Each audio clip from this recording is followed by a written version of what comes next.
Bueno, eh, una señal, una señal y un sistema son cosas que están muy complementadas una con respecto a la otra.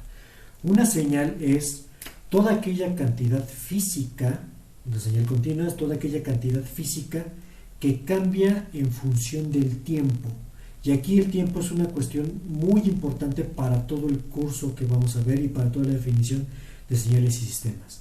El tiempo, o lo que se ve en matemáticas antes, es que este eje se llama el eje X y lo que tengo acá entonces se llama f de X. Y puedo definir entonces, por ejemplo, una recta como una función y digo que f de X es igual a mx más b, donde m es la pendiente y b es la ordenada al origen, y entonces esto que está acá define a una recta o a una curva que tengo acá. Y puedo tener otro ejemplo de otra curva como puede ser f de X es igual a x al cuadrado que está acá, y entonces eso formaría una parábola de esta forma. Bueno, las señales son funciones o son la evolución de las cosas en función del tiempo o conforme va avanzando el tiempo de lo que sucede. Significa entonces que ahora mis funciones matemáticas ya no tienen a x como una variable independiente, sino tienen al tiempo o a la variable t como esa variable independiente que está ahí. Y entonces ahora las funciones ya no son f de x, sino son f de t. Y como tal, el tiempo tiene las mismas propiedades que la variable x. El tiempo pertenece a los números reales. Y el tiempo puede ser negativo o puede ser positivo. Eso es algo un poco extraño para este contexto. Y existe un cero que defino como el punto en el cual empiezo a medir o empiezo a cronometrar las cosas. En este ejemplo, esta función f de t sería igual a mt más b, o esta parábola pues simplemente es f de t es igual a t cuadrada que está sucediendo ahí. Estas funciones o estas formas son elementos matemáticos que me permiten modelar algo que sucede en el tiempo. Y pues, déjenme borrar esto para poder definir entonces qué es una señal. Una señal o una evolución del tiempo no tiene formas quizá o no tiene todas las formas de las funciones elementales básicas como pueden ser estas, y son fenómenos que son un poco más complejos, como puede ser la evolución o la marea, el viento o la temperatura en función del tiempo o del día, en el transcurso del día de lo que está sucediendo en las cosas. Déjenme poner ese ejemplo. Si yo estoy monitoreando, si yo pongo un termómetro dentro de la habitación y decido monitorear cómo es la temperatura del cuarto durante el transcurso del día, pues entonces yo definiría al tiempo cero como las 12 de la noche, y es el momento en el cual inicia el tiempo. Entonces, a partir de ese momento o de ese tiempo cero, lo que voy a monitorear acá es la temperatura de la habitación, o sea, T de T, es cómo va a cambiar la temperatura. Es más, si quieren pongo ahorita T para poderlo definir mejor. Cómo va a cambiar la temperatura de la habitación conforme va pasando el día. Y entonces el día está dividido en 24 horas que tengo acá, 1, 2, 3, 4, etcétera, hasta las 24, que cambia el día y ya no es el día lunes, sino se convierte en el día martes.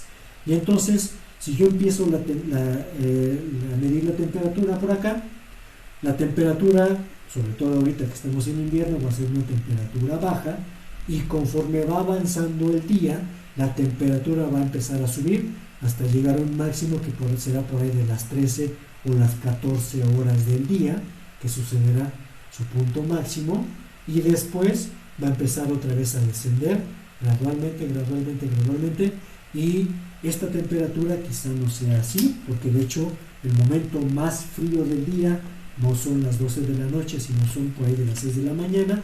Entonces irá evolucionando así, probablemente subirá y regresará más o menos, si son días consecutivos, a estar en la misma temperatura que tenía hacia acá, que está sucediendo en el tiempo. Entonces, esta gráfica de esta señal que está ubicada acá es la gráfica de la evolución de la temperatura en función del tiempo que estoy monitoreando o en función de la hora del día que estoy monitoreando. Y el tiempo es una evolución continua de eventos. Entonces, esta función es una evolución continua de cómo fue cambiando la temperatura a lo largo de todo el día. Si sigo con esta medición del tiempo, pues entonces puedo ver otra vez que al siguiente día, que va a ser, aquí fue lunes, aquí fue martes, esto seguirá, volverá a bajar, volverá a subir y va a tener una evolución a lo largo del día que va a ser muy similar de los días consecutivos conforme va pasando acá. Si yo mido la temperatura, sigo monitoreando la temperatura, pero en lugar de hacerlo en función de los días, lo hago en función de los años, entonces la gráfica que voy a ver quizá ya no sea como esta que tenía, sino va a ser un poco más lenta o más baja, porque al inicio del año, que sería el mes de enero, y aquí va a ser el mes de diciembre, en enero las temperaturas son bajas, en junio, julio las temperaturas vuelven a ser altas y en diciembre vuelven a ser bajas, y entonces va a suceder algo similar a lo que está sucediendo acá. No significa que a lo largo de los días, dentro de cada día, tengo variaciones de temperatura, y de hecho en días cuando estoy en el invierno las variaciones de temperatura son pequeñas, y conforme va pasando las temperaturas o las oscilaciones de la temperatura van incrementándose en función de los meses que van sucediendo, y entonces puedo tener una descripción de cómo va cambiando la temperatura en función de la fecha, en función del año y en función del tiempo de cada uno de ellos, y puedo hacer zoom, puedo cortar un pedacito de esto que está acá y ver lo que está sucediendo en función de la temperatura. Entonces, una señal tal cual es el registro de cómo cambia alguna cantidad física en función del tiempo que está sucediendo y que no puedo detener, básicamente. El tiempo jamás lo puedo detener. Entonces, volviendo a esta medición del tiempo y volviendo al ejemplo del día, la temperatura es algo que cambia mucho, y es algo que va cambiando constantemente en función del tiempo. Pero yo, como humano, lo que hago es, para poder conocer cómo es la evolución de la temperatura, lo que yo hago no es estar viendo de manera continua todo el tiempo el termómetro, sino lo que hago es, si estos son mis 24 horas, defino estas son las 0 horas, la 1, las 2, las 3, las 4, las 5, las 6, las 7, las 8, las 9, 10, 11, 12 del día, por ejemplo, y entonces pongo aquí marcas, es la 1 de la mañana, 2, 3, 4, 5, 6, 7, 8, 9, 10, 11, 12, y entonces me doy a la tarea de cada hora ir hacia el termómetro y leer cuál es la temperatura que tiene el termómetro en ese instante de tiempo. Entonces, a las 12 del día comienza mi lectura, luego a la 1 del día, a la 1 de la mañana, tengo otra lectura, y voy teniendo otra lectura conforme va pasando el día, y quizás se vea de una forma como la que estoy dibujando acá. Y entonces yo asumo que la temperatura no puede ser algo que cambia radicalmente desde las 12 hasta la 1, sino va a tener trazos que los van uniendo, y puedo tener un bosquejo de cómo se ve la evolución de la temperatura como un suceso de eventos. Cuando yo voy y leo el termómetro, lo que hago es literal tomar una muestra de la temperatura, y entonces este es el índice de la temperatura a la hora 1, el índice o el valor de la temperatura a la hora 2, el valor de la temperatura a la hora 3, etcétera, el valor de la temperatura a las 12 del día. Y entonces estos puntos que están acá definen otro tipo de señal, que es mi señal discreta, porque en estos puntos o las lecturas que yo hice de la temperatura no pudieron ser un continuo del tiempo, y entonces las nombro T de N y pongo paréntesis cuadrados para definir que esta es una señal discreta, porque no es el continuo de la temperatura que tengo acá, sino son valores muy puntuales de la temperatura en función del tiempo y de la lectura que yo hice. Y aquí es donde los sistemas modernos de computación nos ayudan a hacer este muestreo de las cosas, porque yo puedo pedirle a la computadora que tiene conectado un termómetro que tome la temperatura cada vez que pase una hora, y entonces lo que me va a dar la computadora es un listado de valores de temperatura para cada uno de ellos. Y voy a poner aquí un poco de valores. Voy a decir que aquí tengo 8 grados, aquí tengo 7.9, aquí tengo 7.8, 7.6, 7.5, 7.4, 7.3, que es la más baja, 7.4 otra vez, aquí tengo más o menos como 7.9, aquí tengo 8, 8.2, 8.3 y 8.4. Entonces, en mis listados de temperatura lo que tengo aquí es la hora, y ahora tengo acá el valor de la temperatura, y la hora va a ser las 0 horas, 0 minutos, 1 hora, 0 minutos, etcétera, y lo que coloco aquí son todos estos valores de temperatura que están definidos dentro, para los cuales tomé los valores que estaban leyendo en mi termómetro hasta el final, que es el valor de 8.4, y puedo seguir con una lista.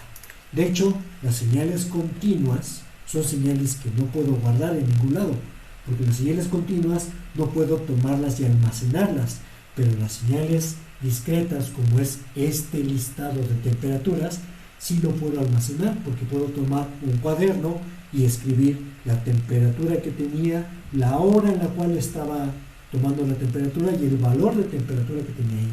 Y entonces defino entre las dos una señal discreta: la hora a la que fue tomada y el valor de la señal con la que estuve tomando o que estuve leyendo en ese momento, y con eso puedo tener una aproximación de cómo fue la evolución de la señal continua en función del tiempo.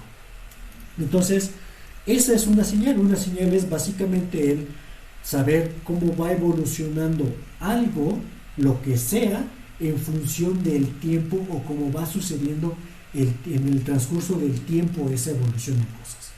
Y puede ser la temperatura, o puede ser, por ejemplo, la presión atmosférica, o puede ser cualquier valor de cosas que yo quiera poner, ¿no?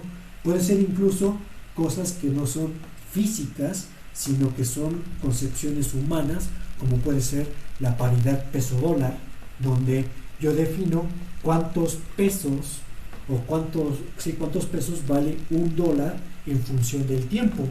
Puedo decir cuál es la paridad peso-dólar a lo largo del día, a lo largo del año, sería lo más lógico, y por cada uno de esos días puedo poner ahora cuánto vale el peso-dólar, ¿no? Entonces, mi línea, la línea horizontal, es el valor del tiempo, o sea, es el tiempo, y cada una de estas muestras es el día 0, el 1 de enero, el 2 de enero, el 3 de enero, etcétera, y juntar aquí 365 muestras de cómo va la evolución del peso o de la paridad peso-dólar que tengo aquí, ¿no? Entonces, la paridad peso-dólar es per se una señal discreta, porque la paridad peso-dólar es cuántos pesos vale un dólar por cada uno de los días. Y entonces aquí puedo tener una muestra que aquí vale 19.80, ¿no? Aquí vale 19.70 y aquí vale 19.70 otra vez. Y entonces, a lo largo del tiempo, esta paridad peso-dólar va cambiando en función de la actividad económica que tengo acá. Y por definición, esta señal que se llama la paridad peso versus dólar es una señal discreta, y lo que hago es ponerle un nombre para poder referirme a todo esto. Entonces, como se llama paridad peso-dólar, pues le voy a llamar PPD, paridad peso-dólar, y que es en función del tiempo o en función del día que estoy colocando acá. Y entonces tengo la paridad peso-dólar para el valor específico que estoy colocando, y entonces puedo poner al igual que hice hace rato con la medida de temperatura, una tabla donde pongo acá el día y aquí pongo el valor de PPD, donde puedo ir almacenando cómo va la paridad peso-dólar que tengo acá, y se parece mucho a una señal que podría ser continua, pero no lo es, porque aquí tengo cómo va la evolución de la señal, perdón, del valor de los pesos y los dólares, la paridad peso-dólar, a lo largo del año, a lo largo de las décadas, a lo largo de los lustros, para poder evaluar la política económica que está sucediendo. Entonces, una señal puede ser como estas, una señal discreta, o como el ejemplo de la temperatura, una señal continua que tiene la característica de que una señal continua, el eje que la mide es un eje continuo, como es tal cual el tiempo. El tiempo siempre cambia, pero los valores de la paridad peso-dólar se dan al momento de un corte de valores, o el corte de caja de algún Oxxo, o el corte de caja de alguna tienda, la que sea, donde voy a las 6 de la tarde y digo cuánto es lo que se gastó, cuánto es lo que se ingresó, y con eso tengo el corte de caja y formaría una señal discreta. Entonces, una señal continua, para una señal continua se colocan, se define una señal continua, déjenme colocarlo así,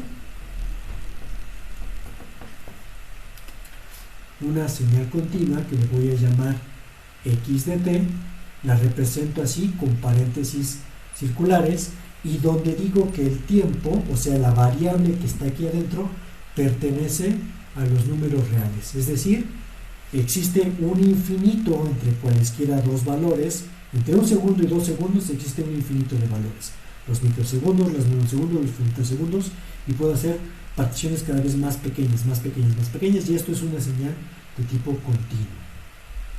Una señal de tipo discreto la represento como x de n, y entonces esta es una señal discreta donde este índice n pertenece a los números enteros, son z de n, y pueden ser positivos o negativos, pero son enteros, a diferencia del valor continuo donde existen todos los valores de la señal discreta solamente existen para índices enteros de este valor que está acá.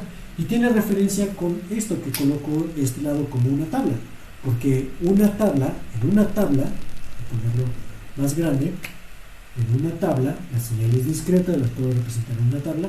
En una tabla pongo acá el índice, o sea, el renglón, índice 0, 1, 2, 3, 4, y por cada uno de estos índices puedo poner el día y decir que este es 1 de enero, 2 de enero, 3 de enero, y decir que el valor peso dólar que está ubicado acá, PPD, se define como 19.8, 19.7, 20.1, etc. Entonces es discreta y tiene que ser enteros, porque las entradas de una tabla no pueden tener valores fraccionarios. Todos los valores de una tabla son valores, todos los renglones, o la referencia a los renglones de la tabla, son siempre cosas enteras. Me refiero al renglón 2, al renglón 0, al renglón 1, al renglón 3, al renglón 4. Y este índice que está acá es meramente un índice que yo utilizo para nombrar los renglones. Pero este podría ser el índice menos 3, menos 2, menos 1, 0, 1, 2, y decir que el año fiscal empieza en esta fecha, o que el año de inicio de actividad académica empieza en una fecha específica, y antes de esa fecha no es que no exista, es que para mi concepción van a ser entradas de valores de n negativos que hacen referencia a estos cambios que están sucediendo acá. Entonces, una señal continua la puedo definir como la evolución en el tiempo de esos valores físicos, de esos valores de alguna variable o de algún fenómeno físico que sucede en el transcurso del tiempo. Y una señal discreta es una representación de cambios de valores que suceden a valores o a entradas que no tienen una continuidad en el índice. Una señal discreta puede ser el reflejo de una señal continua. como puede ser el caso de lo que mostraba con la temperatura. Al momento de yo estar leyendo la temperatura del termómetro, estoy convirtiendo mi señal continua en una señal discreta. ¿Por qué? Pues porque estoy tomando cuál fue el valor puntual exactamente de esa variable en un tiempo determinado, y entonces eso lo convierte a una señal discreta, y ese fenómeno se le conoce como el fenómeno de muestreo. Tengo una variable, o sea, la temperatura que está acá, por naturaleza, que es en función del tiempo. La temperatura es una evolución de los cambios que suceden en la cantidad de calor que hay en el ambiente, pero al momento de yo estar leyendo cómo son esos cambios, estoy construyendo una señal discreta donde tengo los valores muy puntuales de cómo fue la evolución de la temperatura en esos instantes de tiempo específicos para los cuales estoy definiendo esos valores de muestra. Y entonces esta temperatura, que aquí es la hora, las 0 horas con 0 minutos, y aquí serían las 13 horas con 0 minutos, los puedo cambiar a cuál fue la muestra que tenía, y entonces esta es la muestra 0, la muestra 1, la muestra 2, la muestra 3, 4, 5, 6, etcétera, etcétera, etcétera. Y la señal continua, déjenme ponerlo en otro color, esta señal continua que está acá, la defino como una función, y para hacer referencia a la señal continua digo que esta es t de t, contra los valores puntuales que solamente por nomenclatura los llamo t de n, para decir que esta es la señal discreta y esta es la señal continua. Y entonces la relación que existe entre t de t y t de n es a través de un proceso de muestreo de la señal. Este es el muestreo. Estoy tomando este valor que está acá, este valor que está acá son muestras de esta señal que sucedieron a un tiempo específico que yo definí en el momento en el cual estuve haciendo ese fenómeno de muestreo.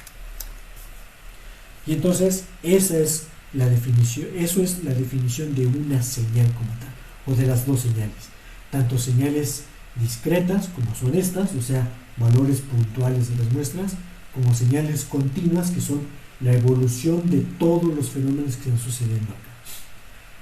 Ahora, un sistema ¿por qué son importantes las señales con los sistemas? Porque un sistema es un ente, una cuestión física en el cual incide una señal y del cual emana otra señal. Voy a poner el ejemplo que les decía hace rato. Un sistema es cualquier cosa o cualquier artefacto o cualquier cuarto, podría ser también, o cualquier constitución de acomodo de objetos que pueden generar un sistema. Por ejemplo, estas llaves que están acá. Esto que está definido acá, o sea, estas llaves colgadas de una liga, están definiendo un sistema porque las llaves están colgadas de un elemento que tiene capacidades elásticas, como puede ser este, y puede ser que no tenga capacidades elásticas en un sistema. Pero bueno, en este ejemplo yo tengo un sistema que estoy definiendo al sistema como el conjunto de tanto mi mano, la liga y las llaves que están colgando acá, y puedo hacer incidir energía en el sistema. Incidir energía en el sistema es hacer que el sistema se mueva. Y entonces, si yo hago que el sistema se mueva poco, por ejemplo ahí, si yo pudiera calibrar mis deditos para que se puedan mover de una manera normal, entonces, o muy bien controlada, las llaves que están colgadas de acá se van a mover de una forma que sigue la forma en la cual se mueve mi dedo que está aquí. Si yo, por ejemplo, estoy aquí y de repente hago que todo el sistema suba, por ejemplo, esto, las ligas, o la liga, o el peso que está colgado acá, hizo un fenómeno que se conoce como la respuesta a la evolución, o la respuesta al escalón que tengo acá. Entonces, la señal, el sistema es este conjunto de ligas con llaves, y las señales que inciden y que emanan del sistema es la posición de las llaves en función del tiempo.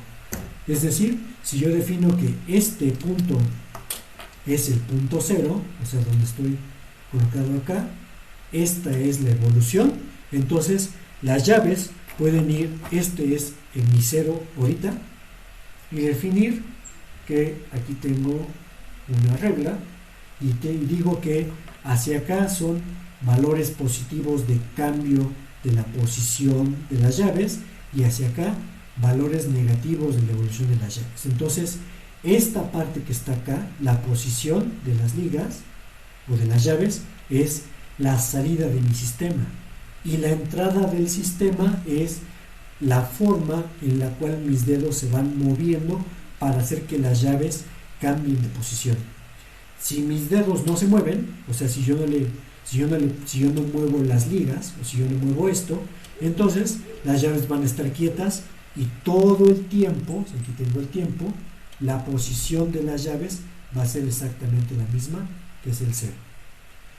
Si yo hago que mis dedos se muevan de una manera muy abrupta, es decir, yo hago que mis dedos aquí que están acá, voy a ponerlos aquí así, esta es la posición de mis dedos, hago que bajen súbitamente, entonces las llaves responderán y se moverán también hacia abajo, que es esta parte que está acá. Entonces aquí voy a poner, este es mi dedo que está acá, y ahora voy a hacer que se baje ese dedo que está aquí. Entonces aquí están mis llaves, y lo que voy a hacer es bajarlo, y entonces vemos que lo que le pasó al conjunto de las llaves es que estaban en esta posición, y cuando sucedió el cambio de los dedos, bajó e hizo algo así, y se quedó en una nueva posición que corresponde a este punto que está acá.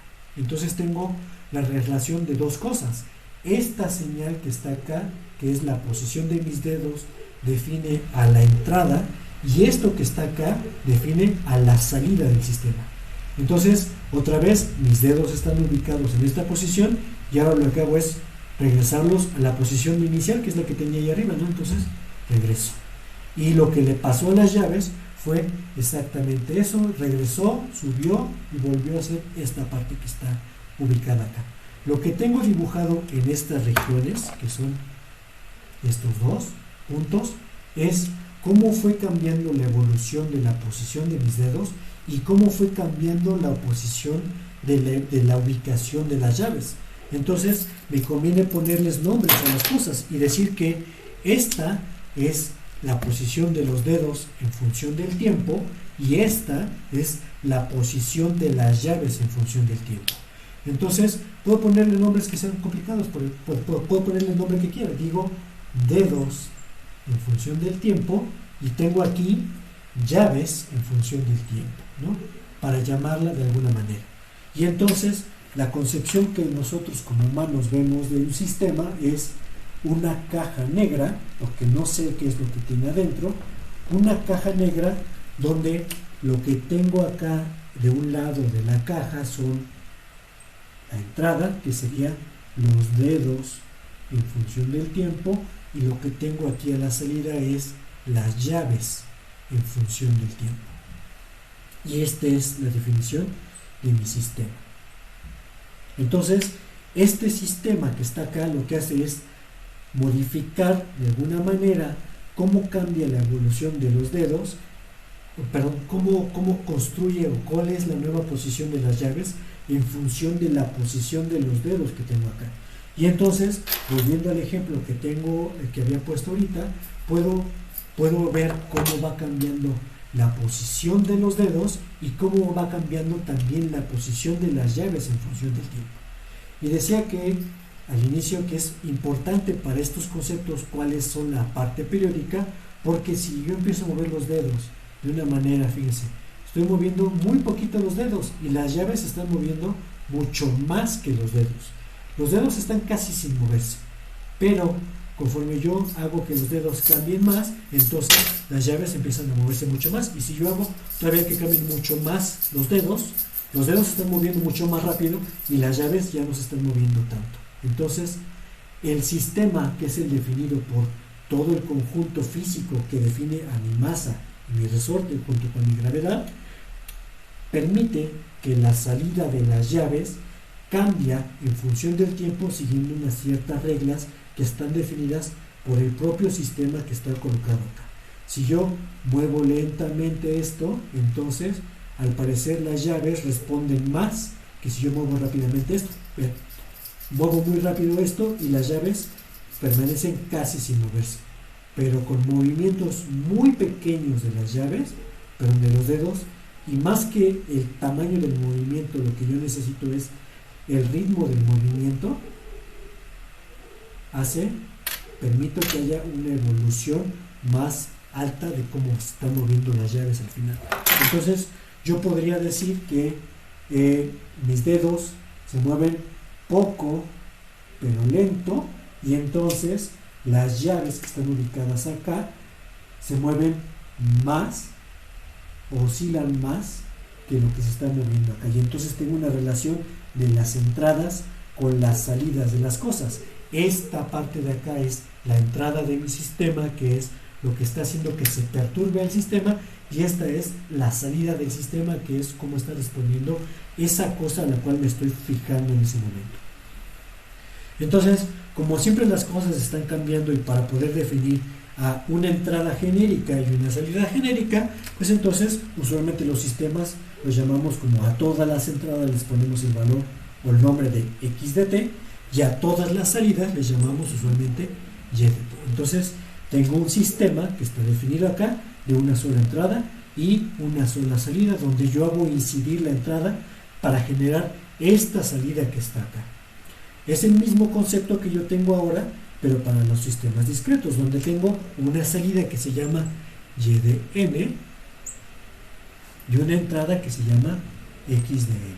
Entonces tengo una entrada y tengo una salida de mi sistema discreto, y existe algo que define al sistema, y en el caso de los sistemas continuos esa definición seguramente será una relación de los objetos que están definidos al sistema, de cómo interactúan esos objetos que constituyen el sistema, y en el caso de los sistemas discretos puede ser una interacción de los valores de las señales que estoy definiendo. Y entonces un sistema puede ser tan sencillo como un sistema puede ser algo tan sencillo, un sistema de orden cero es simplemente una modificación que le hago a la señal de entrada. Por ejemplo, yo puedo decir, o sea, un sistema se define con una ecuación matemática, o podría haber una ecuación matemática que define al sistema.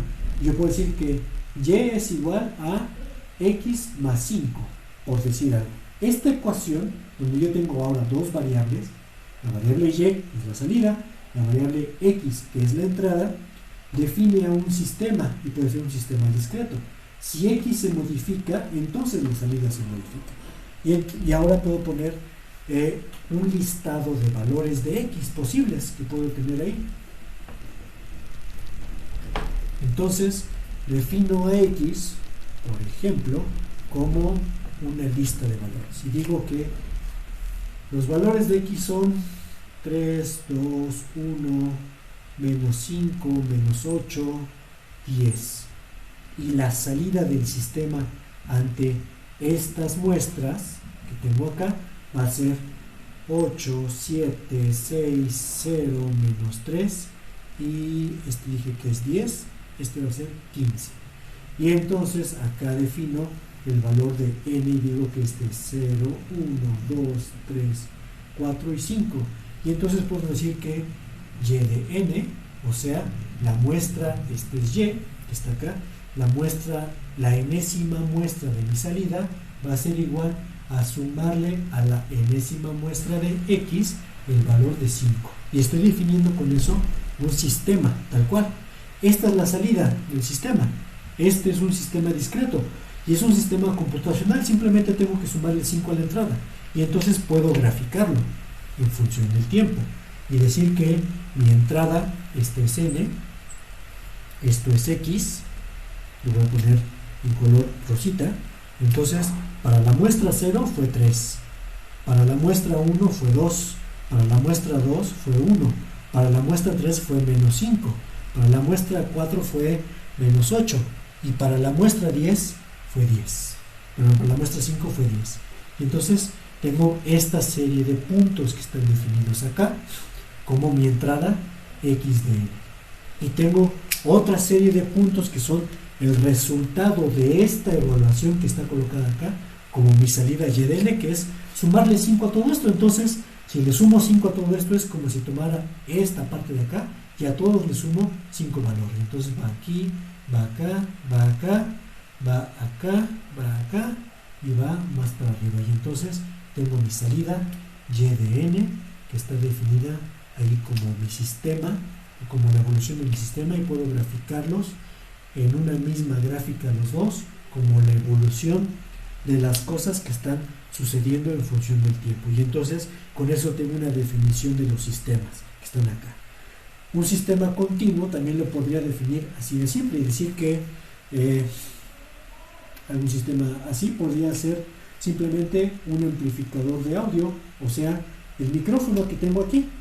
Tengo una señal, un sistema eléctrico que toma la entrada, esta es X, y el micrófono lo que va a hacer es multiplicarlo por 100 veces, ¿no?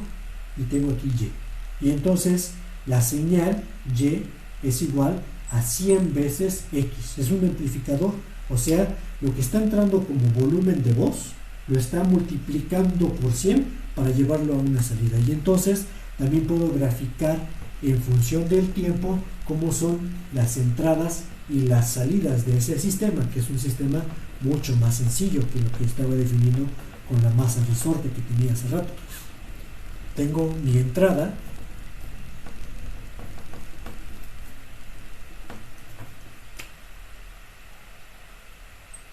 que es en función del tiempo, o sea, tengo la señal X, es algo que está entrando en función del tiempo. Voy a poner una gráfica un poco sencilla acá, por decir algo. Este vale 1, este vale 1 también, este vale menos 1. Y si dice que es 100 veces, esto 100 veces es mucho para mi gráfica que tengo, para poder ver lo que voy a poner acá como amplificación, lo voy a poner como 2. Lo que va a pasar en función del tiempo es que esta señal, estos son los valores de X, y cada uno de los valores de X debe multiplicarse por 2 para obtener la señal Y de X. Entonces, esta Y de X, o esta señal de salida Y que está acá, en función del tiempo, es multiplicar cada uno de estos valores por 2. Y lo que va a suceder es que en este tiempo, en este tiempo, en este tiempo, la parte más fácil es esta. Si aquí vale menos 1, al multiplicarlo por 2, voy a tener aquí menos 2 de este lado. Y regresa a ser 0. Está aquí. Este punto vale 1, entonces al multiplicarlo por 2, pues va a llegar acá. Y la evolución de aquí para acá debe ser una constante, como sucedió acá, una recta que tengo aquí. Este punto y este punto van a estar conectados con 2, y este punto y este punto van a estar conectados con 2. Entonces aquí tengo 2, 2 y menos 2. Y entonces esta señal rosa es Y, esta señal verde es X, y como están cambiando en función del tiempo, pues entonces le pongo su apellido. Esto es X de t, y esto que está acá es Y de t, que tengo definido ahí. Entonces aquí tengo las relaciones de una misma gráfica de entrada y salida de mi sistema, y mi sistema fue esta cosa que multiplica por 2 a la entrada para poder modificar las cosas. Y entonces tengo aquí una definición de entrada y salida. Estos sistemas que estoy colocando acá, tanto este como este, son sistemas que no modifican la forma de la señal que tengo acá, y como no modifican la forma, son sistemas que no son capaces de almacenar energía. Los sistemas que modifican la forma de las señales son sistemas que almacenan energía, como es el caso de esto que está acá. ¿Dónde se almacena la energía de este sistema? Pues se almacena en la liga. La liga es un elemento que es capaz de almacenar energía. Si yo estiro la liga va a tender a recuperar su tamaño. Si yo compacto la liga, entonces la gravedad va a tender a hacer que se elongue para acá abajo. Si tuviera un resorte sería más claro el ejemplo, porque un resorte es capaz Si yo lo compacto, el resorte va a tender a empujar. Si yo lo estiro, el resorte va a tender a jalar. Y entonces el resorte, la liga no puedo compactarla, o no puedo compactarla mucho en este ejemplo.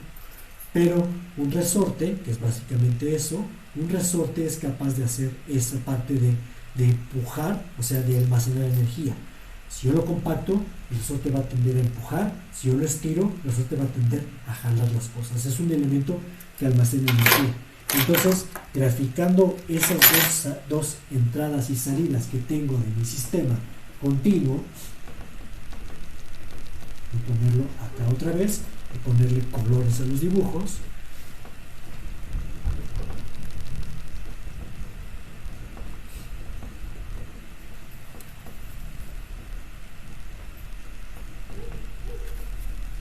Entonces, tengo acá el sistema y se suele colocar así para poder entender y poder comprender que hay una entrada X de T y que hay una salida.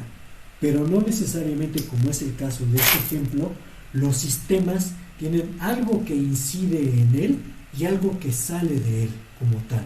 Los sistemas, este diagrama es una concepción humana para entender que hay algo que está modificando el sistema y hay algo que está saliendo del sistema que estoy registrando como salida del sistema.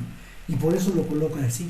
Pero no todos los sistemas se ven como sucede en esta gráfica que está acá, en esta representación. Porque aquí la entrada es hacer esto. Y la salida es cómo está oscilando esto que está acá, las llaves que tengo acá. Entonces, volviendo a lo que tenía hace rato para ejemplificar, si yo de súbito bajo la mano, las ligas hacen ese balanceo. Si yo de súbito subo la mano, entonces las ligas vuelven a hacer ese balanceo que tenemos. Y entonces puedo representar a ese balanceo como algo que está en función del tiempo, donde mi entrada, déjenme ponerlo de rosa, esto es Y de T. La entrada que yo puse hace rato estaba en el nivel 0 de la mano y de repente hice que se bajara mucho y pasó esto que está acá. Y luego hice que la mano regresara hacia su nivel original y pasara esto que está sucediendo aquí. La parte de acá es la altura que tengo, o sea, esta gráfica en este eje tengo la altura de la posición de las manos y de las llaves respectivamente, una con respecto a la otra. Y lo que le pasó a las llaves es que estaban en su nivel de 0, o sea, donde se inicializaron, y poquito después, porque no fue inmediato, poquito después empezaron a bajar e hicieron este ritmo que está acá y se quedaron en un nivel que no necesariamente es este. Déjame borrar un poco esta gráfica que está acá. Perdón. Esta es mi nivel de las llaves y mi nivel de la mano, y las llaves bajaron a un nivel donde se quedaron ahí, y después, cuando regresó la mano a su posición, estas regresaron hacia la posición que tenía acá arriba.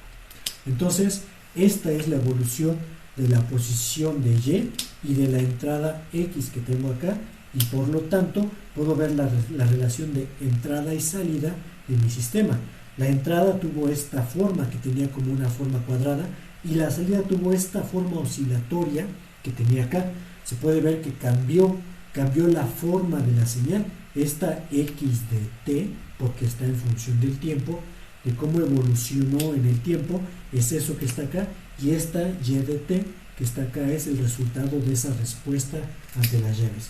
Y estas respuestas son dadas por sistemas que almacenan un poco de energía en este caso que tengo acá, que es justamente lo que sucede con los sistemas lineales que almacenan energía, como que estoy representando en esta gráfica que tengo acá. Para los sistemas discretos, almacenar energía es recordar el pasado de la gráfica, recordar lo que sucedió instantes antes de la gráfica. Entonces, para sistemas discretos que almacenan energía, la ecuación que puede definir a mi sistema puede ser algo como lo que escribiré a continuación. Yo digo, y me conviene ponerle índices, yo digo que la muestra n va a ser igual a la sumatoria de xn más xn. voy a ponerlo como subíndices, xn con xn y xn-1, para ponerlo ahí. Entonces defino una entrada. La entrada va a ser x, va a ser 0, 1, 2, 3, 4, por decir algo. Y mi salida y va a ser entonces la suma de la salida actual, es la entrada xn más la entrada anterior. La entrada anterior pues va a ser 0, porque aquí es 0, entonces 0 más 0 es 0. Y aquí va a ser 0 más 1, 1. Luego aquí va a ser 2 más 1, 3. Luego va a ser 3 más 2, 5. Y luego va a ser 4 más 3, 7. Y entonces tengo ahora un sistema que es capaz de almacenar energía porque tiene que recordar los valores pasados. Eso es lo que dice esta ecuación. Para tener un valor actual de y, tienes que sumar el valor actual de x más el valor anterior de x. Y por eso tengo esta evolución de cosas. Este más este es 0.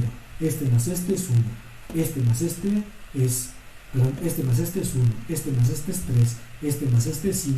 Este más este es 7. Y entonces, cuando los grafico en función de la muestra, n, va a aparecer 0 y 0, que es el que ocupo para los valores de salida, ¿no?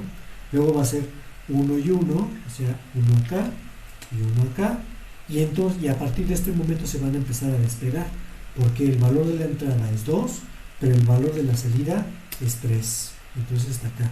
El valor de la entrada es 3, o sea, este que está acá, y el valor de la salida es 5, que ya va hasta acá.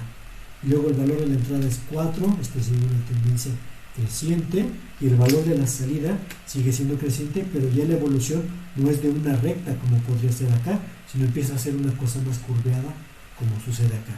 Tal cual una serie de Fibonacci donde sumo este más el anterior es lo que está sucediendo, y puede definir a un sistema discreto que es capaz de almacenar un tipo de energía como es esto que está acá.